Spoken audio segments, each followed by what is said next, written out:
also sad is the next song. Shocker. Number 20. Merle Haggard's Misery and Gin. But here I am again, mixing misery and gin, sitting with all my friends and talking to myself.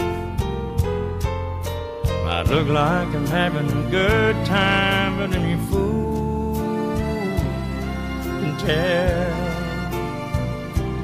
that this honky-tonk heaven really makes you feel like hell.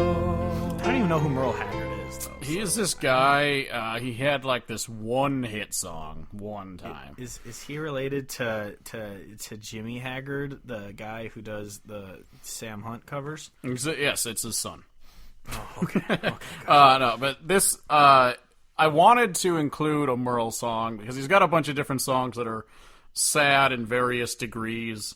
And then some of them, like you said, are kind of like more upbeat sounding. Like Silver Wings is like, it doesn't sound as sad as the song really is. And like Sing Me Back Home. Exactly. It's such a sad and song that's if so you listen sad. to it. Yeah, the dude's gonna when you listen die. to it, it's like an upbeat song kind of because it's a dude on death row. Exactly. But and it's so like this one really upbeat kind of. Yeah, and so this one has a way more somber tone to it all, and I just really love I love everything about it. You just love gin. But he's talking about like the lines that I think are great where he talks about like I'm here talking with I'm sitting with all my friends but talking to myself. So he's just going through this breakup and he's distraught and he's like trying to put a happy face on, but he's like so down and he hates everything. And so he's talking about like at the end he says this honky tonk heaven really feels like hell, where he's out and about, basically probably out there trying to drink and have a good time and get rid of the memory of the past love, but he can't do it because he's just too depressed, and so he's just, here I am again drinking misery and gin. It's just it's great. It's a phenomenal song. We got to get some of them old school songs on here, but oh yeah cows are here. Next up is number 19, Sean McConnell's Old Brown Shoes. So maybe I'll open your closet, find that old pair, and I'll grab me a coat and a tie. While I'm there, maybe I'll find what I lost. Maybe I'll know what to do if I stumble around in your old brown shoes. I was really torn between this one and I Didn't Want to Love You Anyway, but I Didn't Want to Love You Anyway has like a sarcastic tone to it where it wasn't as sad because it's just like, I only think about you 1,000 times, I don't want to love you anyway. Like, but it's not like really sad, whereas it's more kind of like spiteful in a way. But this song is just a punch in the fucking gut of just this whole thing about being at his, I believe, dad's grave. It could be dad or grandpa. I'm not 100% sure, but I'm guessing dad. So like the opening line is, how did I end up here standing at your grave, clinging to your headstone, crying out your name? Like, and the way that he sings, he's got a wonderful singing voice. He's got like a soulful voice. Exactly. It's kind of like it's kind of like a little higher pitched Andrew Duhan, I feel. Yeah. And then just also, like you said, the instrumentation on this one compared to other songs, it's got that somber feel to it. It's kind of slow and it's beautiful until he starts talking about what's going on, and you're like, oh shit. Yeah. And then so the chorus is him talking about like he'll go into the closet and he'll throw on his jacket, he'll wear one of his ties, and then he'll walk around in his old brown shoes. It's kind of his thing of like, I'm lost without you, but maybe if I dress like you, I'll be able to handle a situation like you and think like you. And it's just this ungodly depressing song about just losing his dad. I'm guessing it's dad. Yeah, I think it is.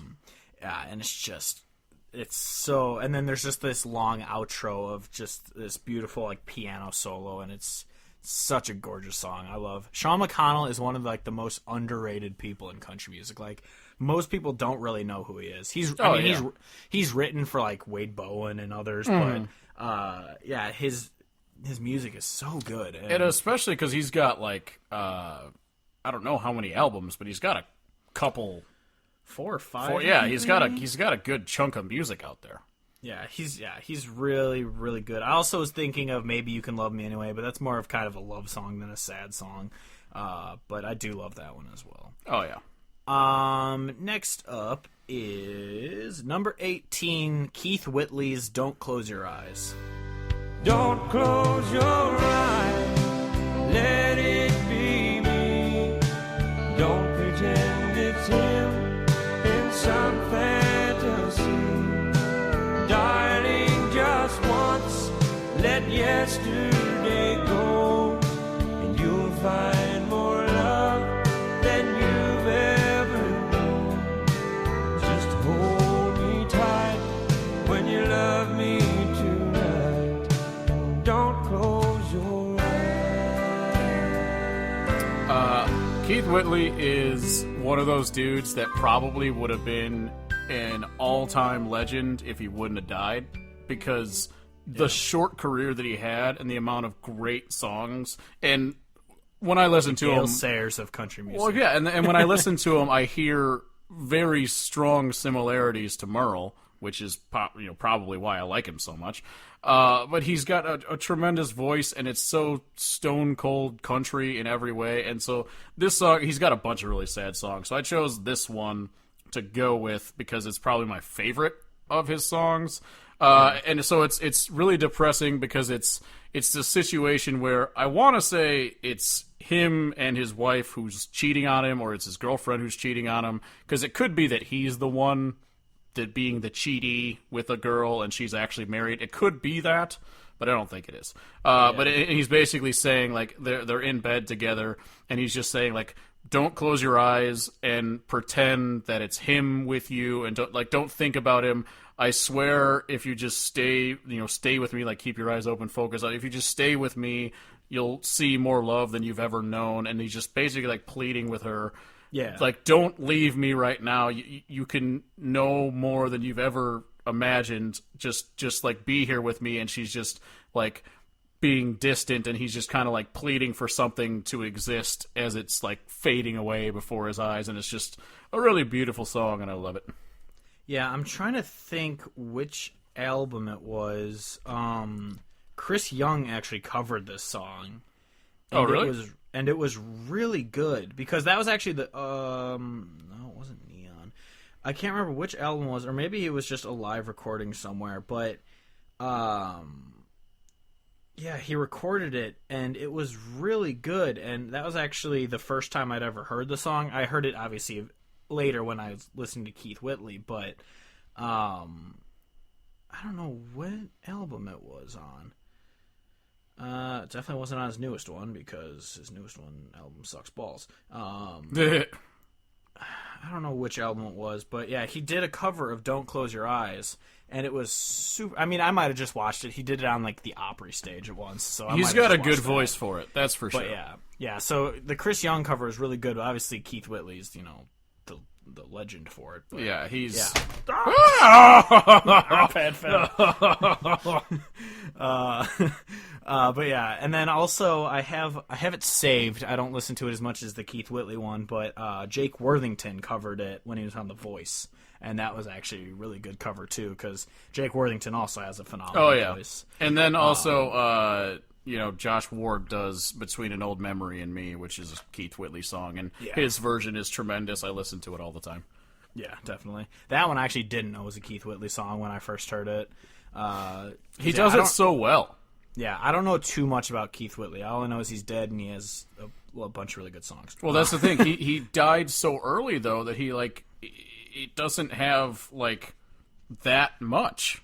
Yeah, they're just all good. Yeah, exactly. But yeah, so Keith Whitley is great. Classic. Number 17. I honestly wonder where this guy's gone, because I haven't heard from him in a long time. Where'd he go? I heard this song in high school. Yeah, number 17's Blaine Larson's "How Do You Get That Lonely." How do you get that lonely? How do you hurt that bad? To make you make the call that having no life at all is better than the life that you had. How do you feel so empty? You wanna let it all go. How do you get that lonely? And nobody knows. This song is another one of those just punch you right in the gut, because this is one of those dudes has a super low voice, and he can just belt out this amazing chorus of just kind of, it's kind of like the "Why" by Rascal Flatts in a way, of like the lyrics of just asking like, how do you get pushed to this edge and jump off yourself? Like, what happened? Why are we like driving to your gravestone right now? Like, what happened that this is happening right now? Yeah, the thing about this song too is it's incredibly powerful throughout the chorus, but then the very last part of it is the absolute finisher, ruin your whole state of emotions. Because he's said, how do you get that lonely, and like, how do you feel this way, how do you whatever, and then he says, how do you get that lonely, and nobody knows. And that's the line that I'm just like, every time I just get chills and I sit in my seat, I'm like, oh fuck, what a line, holy hell. Yeah. Yeah, exactly. I'm looking up Blaine Larson. He hasn't released an album since 2006. I was going to say, I swear, because I know that you showed me this song, and I want to say I was in high school when you did. Yeah, this song came out in 2005, I think? 2006, it's off that album, off his last one. Track listing, right? No, it's off his first album, that's right, not off his last one. Or maybe, I don't know. No, Off to Join the World is what the album's called. And it was on that one. And that one came out in 2005. Oh, man. Way back. Yeah. Yeah, it still says he's active, but he hasn't released music in 12 years. So who knows what he's doing. But yeah, this song is just... it's a painful song. Then finally for this week, we're going to do number 16. Oh, Lord. Joe Bachman's A Soldier's Memoir, and then parentheses, PTSDs. And I can still taste the powder from the barrel of my gun. And I can hear my sergeant screaming, run, soldier, run. I can feel the backpack on my shoulders, carried weight a ton. And I see death in every single fault. You taught me how to put that uniform on. I just can't get it all. God, there's no end in sight. 'Cause even though I'm home now, I'm still fighting for my life. Brother of Ehrlich. Eric Bachman. This song, it was co-written with another guy who also recorded it, but I like this version better. But this song is just another one of those, like, I think this is our only military, like, related one on this list. I believe so. But it's like the plight of kind of a veteran who's seen some shit.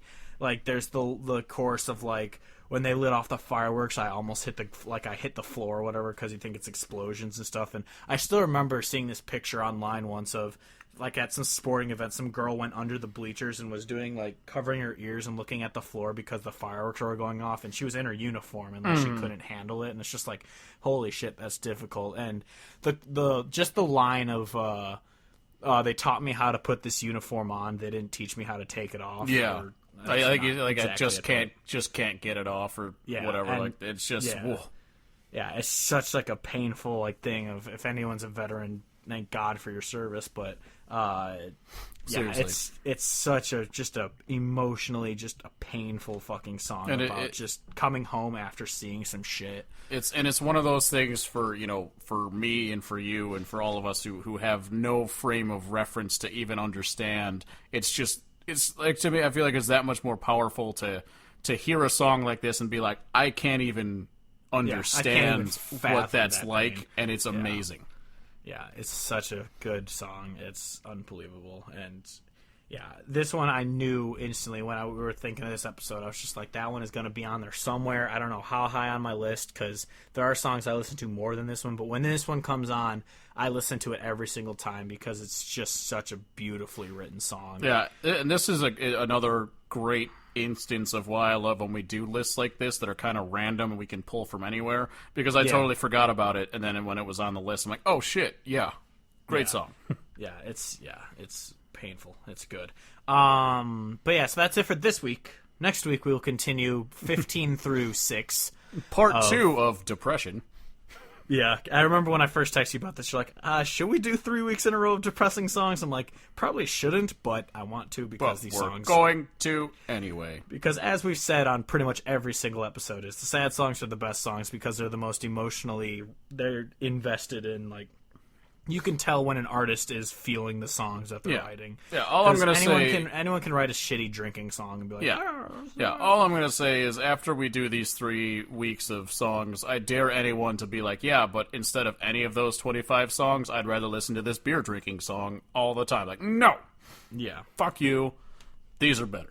Next week, we're going to do the top 25 beer drinking songs. Actually, we probably will do, like, the best drinking songs at some point. We could do that. Do like a 4th of July themed get drunk while we do it. We did an episode, because, that's the other thing. We need to do a Power Hour podcast again, but what we're going to do, we're going to switch it up how we used to do it. We're not going to have the music playing anymore. I think we're just going to drink every minute.